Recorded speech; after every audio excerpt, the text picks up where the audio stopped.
जी नमस्कार साथियों, स्वागत है आपको अपने YouTube channel RS diamond official में। कैसे हैं आप लोग? आशा करता हूं आप लोग अच्छे होंगे। साथियों, बड़ी खबर आज के पेपर में छपी है, खास करके तमाम वैसे भर्ती जो बीपीएससी टीआर एग्जामिनेशन भाग लिए थे और खास करके रिजल्ट, डॉक्यूमेंट वेरिफिकेशन और ज्वाइनिंग के बेसब्री से इंतजार में। इसके अलावा नियोजित शिक्षकों के लिए भी आज के पेपर में महत्वपूर्ण खबर छपी और कई प्रकार के ऐसे महत्वपूर्ण बदलाव भी किया गया। साथ में बीपीएससी के माध्यम से एक बड़ा लेटर जारी किया गया है बीपीएससी टीआर भर्तियों के लिए, इसके ऊपर भी खुलासा करेंगे।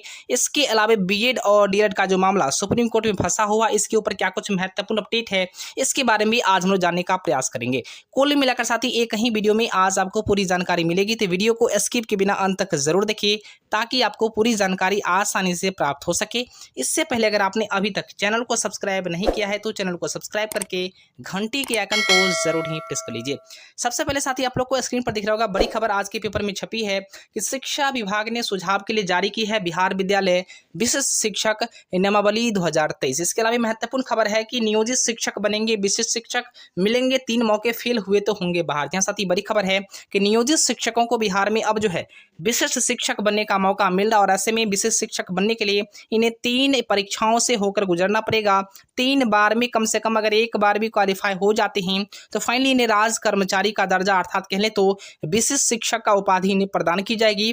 और ऐसे में कहीं न कहीं जो अभ्यर्थी जो शिक्षक इसमें पास नहीं होते हैं उन्हें फाइनली बाहर कर दिया जाएगा। आइए पूरी अपडेट एक एक करके जानते हैं। सबसे पहले यहाँ पर 1 to 5 का जो मूल वेतन होने वाला है वह विशिष्ट शिक्षक का यहाँ पर 25,000 होगा, क्लास 6 to 8 का यहाँ पर 28,000 होगा और 9th-10th का यहाँ पर 31,000 होगा और 11th-12th के लिए यहाँ पर 32,000 रुपये होने हैं। इसके अलावा तमाम ऐसे महत्वपूर्ण भत्ते हैं, महंगाई भत्ता हो या तमाम ऐसे जो भत्ते हैं, मेडिकल अलाउंस हो, सारी चीजें उन्हें प्रदान की जाएंगी।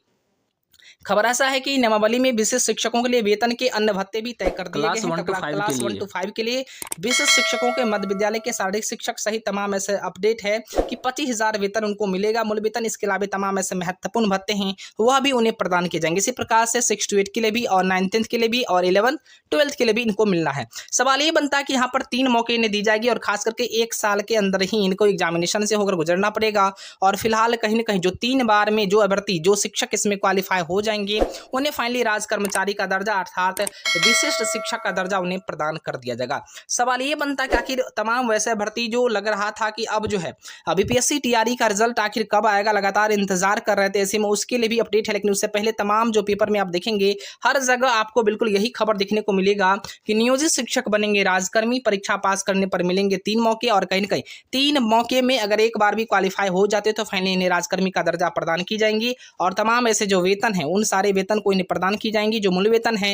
इसके अलावा तमाम महत्वपूर्ण भत्ते हैं जो राज कर्मचारी को मिलता है, सारी की सारी सुविधाएं इन्हें प्रदान किया जाएंगे। लेकिन कहीं ना कहीं 3 बार में कम से कम एक बार इन्हें क्वालिफाई करना है, अगर तीसरी बार भी क्वालिफाई नहीं करते हैं तो फाइनली इन्हें बाहर कर दिया जाएगा। हर पेपर में हर जगह आपको यही खबर देखने को मिलेगा, विशिष्ट शिक्षकों को जिले से बाहर का भी तबादला देखने को मिल सकता है, यानी इन लोगों को अब जो है जिले से बाहर भी इन्हें प्रदान की जाएंगी, दूसरे विद्यालय भी इनको दिया जा सकता है। फिलहाल जो अपडेट है आज मैं आपको बताने का प्रयास करता हूँ। अब बात करते हैं कि आखिर इसके अलावा क्या कुछ महत्वपूर्ण खबर है, तो पूरी बातें मैं आपको बताने का प्रयास करूंगा। तो ऐसे में अब बात करते हैं कि आखिर वैसे शिक्षक का भर्ती जिनको लग रहा था कि रिजल्ट आखिर मेरा कब आएगा और खास करके डॉक्यूमेंट वेरिफिकेशन किस प्रकार से होंगी और इसके अलावा सबसे महत्वपूर्ण बात है कि ज्वाइनिंग कब होगा, तो पूरी बातें साथ ही आज मैं आपको बताऊंगा। लेकिन इससे पहले महत्वपूर्ण खबर है क्या आप लोग को स्क्रीन पर दिख रहा होगा 13 तारीख को जो बड़ी सुनवाई है, केस नंबर आप यहां पर देख सकते हैं 1128/203 अर्थात 1128 नंबर केस नंबर है। और सबसे महत्वपूर्ण बात साथी आप लोग को पता होगा कि पिछले ही दिनों जो 9 तारीख को सुनवाई हुई थी उसमें भी जो मामला बिहार सरकार शिक्षा विभाग के द्वारा जो एसएलपी दायर की गई थी सुप्रीम कोर्ट में, फाइनली वहां के जो ऑनेबल कोर्ट जस्टिस है वहां भी यही थे जो बोपन्ना जी हैं और ऑनेबल मिस्टर जस्टिस यहाँ पर MM सुंदरेश जी थे, तो इनके ही बेंच में वहां भी लिस्टेड था और खास करके 13 तारीख के वाला भी मामला बिल्कुल इन्हीं के बेंच में लिस्टेड है। सवाल ये बनता है कि उस दिन जब इनके बेंच में लिस्टेड था तो इन्होंने अनिरुद्ध बोस जो 11 अगस्त को जो फैसला दिए थे डीएलएड के पक्ष में बीएड को फाइनली जो बाहर किए थे उनको इन्होंने ट्रांसफर करने की बातें कही थी, तो फाइनली शिक्षा विभाग ने अपने एसएलपी को वापस ले लिया था। फिर से देखिए संजोग की बात है, फिर से उन्हीं के बेंच में यहाँ पर लिस्टेड हो चुका है और ऐसे में बिल्कुल आप लोग को पता है कि 9 तारीख को भी उन्होंने इसी प्रकार से चीजें की थी, तो हो सकता है कि इन्हीं के बेंच में लिस्टेड हुआ तो फिर से ये अनिरुद्ध बोस जो 11 अगस्त को फैसला दिए थे उनके लिए ट्रांसफर कर दे इस मामले को लेकर के, चूंकि उनको तो ऑलरेडी इन सब बातों से अच्छे तरीके से अवगत हैं। तो बिल्कुल साथी यही लग रहा है, चूंकि संजोग की बातें देख लीजिए फिर से उन्हीं के बेंच में लिस्टेड हो चुका है। तो आप लोग का क्या कुछ यहाँ पर जो यानी आप लोग का राय विचार क्या कुछ होगा, आप लोग बिल्कुल आसानी से कमेंट में बता सकते हैं। और यह पिटिशनर जो यहाँ पर देख सकते हैं दीपांकर गौरव हैं और स्टेट ऑफ बिहार खास करके यहाँ पर हैं। तो बिल्कुल आप लोग को दिख रहा होगा कि यहाँ पर ऑनेबल जो यानी जस्टिस हैं वो बिल्कुल बोपन्ना जी हैं और ऑनेबल मिस्टर जस्टिस जो हैं MM सुंदरेश जी हैं। तो बिल्कुल साथी ये 13 तारीख को बड़ी सुनवाई होनी है और क्या कुछ बड़ा फैसला हो सकता है आपको 13 तारीख को ही पता चलेगा। लेकिन कहीं ना कहीं फिर से उन्हीं के बेंच में लगी है, मामला लगा है। तो कहीं ना कहीं संजोग यही है कि जिस प्रकार से 9 तारीख को आप लोग को देखने को मिला था, हो सकता है कि ज्यादा संभावना उसी प्रकार से आपको देखने को मिल सके। फिलहाल एक लेटर के बारे में लगातार जो है वायरल किया जा रहा है कि लेटर शिक्षा विभाग के माध्यम से बीपीएससी के माध्यम से जारी हुआ है। आइए इस लेटर को सबसे पहले देखने का काम करते हैं। तो जैसा कि साथी आप लोग को स्क्रीन पर यहाँ पर दिख रहा होगा कि बिहार लोक सेवा आयोग के माध्यम से इस लेटर को लगातार सभी ग्रुप में सभी जगह वायरल किया जा रहा है और कहा जा रहा है कि यह लेटर बीपीएससी के माध्यम से जारी की गई है आवश्यक सूचना के रूप में। आइए देखते हैं कि आखिर इसमें क्या कुछ लिखा गया है।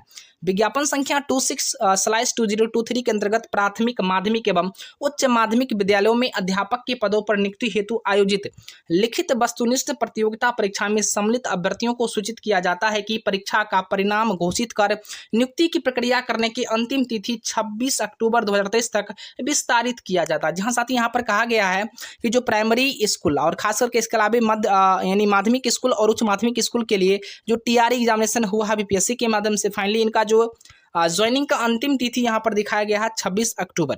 लेकिन साथ ही इस प्रकार के यहाँ पर नीचे सिग्नेचर भी आपको दिखेगा, लेकिन कहीं ना कहीं यहाँ पर डेट वगैरह से बिल्कुल आप देख सकते हैं यहाँ पर लिखा गया है। लेकिन कहीं ना कहीं सबसे बड़ी बात यह है कि जब ऑफिशियल वेबसाइट पर जाकर के आप चेक करेंगे तो कहीं से ऐसा नोटिफिकेशन या ऐसा नोटिस कहीं नहीं लिखा गया है और कहीं नहीं दर्ज की गई है। सवाल ये बनता है कि आखिर ये जो है नोटिस आखिर आया कहाँ से। तो हो सकता है कि किन्हीं अभ्यर्थी के द्वारा इस प्रकार का चीज़ों को लगातार साथ ही एडिट करके या लगातार वायरल करने की बातें सामने आई है। तो बिल्कुल समझ लीजिए यानी समझ लीजिए कि जब तक ऑफिशियल वेबसाइट पर नहीं आएंगी तब तक हम लोग इसे ऑफिशियल नहीं मान सकते हैं। तो बिल्कुल ये आपका फेक लेटर है, ठीक ना। अगर ऐसा कुछ होगा तो ऑफिशियल वेबसाइट पर सबसे पहले ये नोटिस आ जाएगी और खास करके बीपीएससी के जो अध्यक्ष हैं अतुल प्रसाद जी ट्वीट करके भी इसकी जानकारी वो आसानी से दे ही देते हैं। तो बिल्कुल इस लेटर के बारे में आप लोग अवगत हो जाइए कि फिलहाल इस पर कोई किसी प्रकार का तथ्य जो है, किसी प्रकार का साक्ष्य जो है, सबूत नहीं मिला है सच्चाई के बारे में। तो बिल्कुल आप इसे फेक मान सकते हैं।